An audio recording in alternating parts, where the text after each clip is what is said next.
चीन के खिलाफ हमेशा से मुखर रहने वाले निर्वासित तिब्बतियों ने अब की बार चीन के लोगों को उन्हीं के शासनाधिकारियों से आगाह करने की नसीहत दी है। दरअसल संदिग्ध हालातों में चीन समेत दुनिया भर की मशहूर हस्ती और एक कंपनी के मालिक जैक मा के लापता होने से चीन की शासन प्रणाली पर सवाल खड़े होने शुरू हो गए हैं।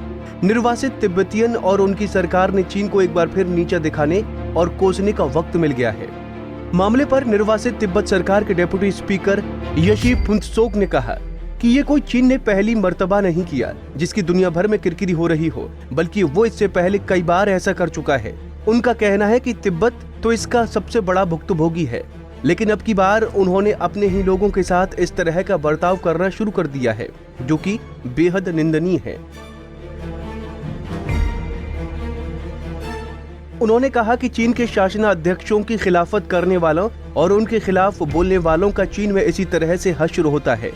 इसीलिए चीन के लोगों को ऐसी शासन प्रणाली से अब आगाह हो जाना चाहिए और उन्हें सबक सीखना चाहिए कि ऐसे लोगों के हाथों वो महफूज नहीं है, भले ही वो चीन में किसी भी प्रकार का रसूख रखते हो।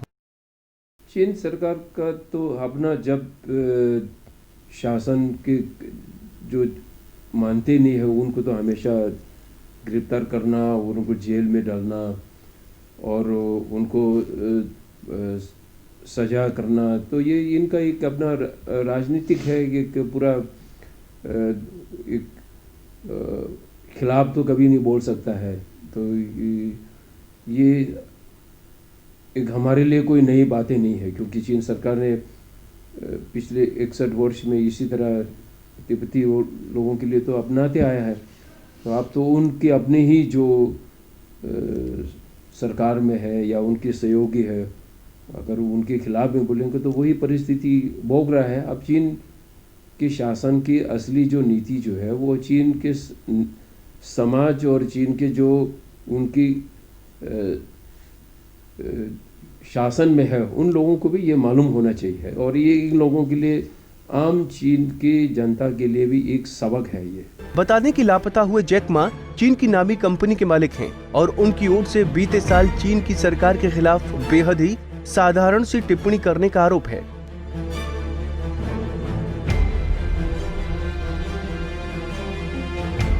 जिसके बाद से बताया ये जा रहा है कि जैक मा उस टिप्पणी के बाद से ही लापता हो गए हैं और दुनिया भर में उनके 1 लाख के करीब कर्मचारियों ने अब उन्हें खोजना शुरू कर दिया है और चीन की कार्यप्रणाली पर सवाल खड़े करने शुरू कर दिए हैं।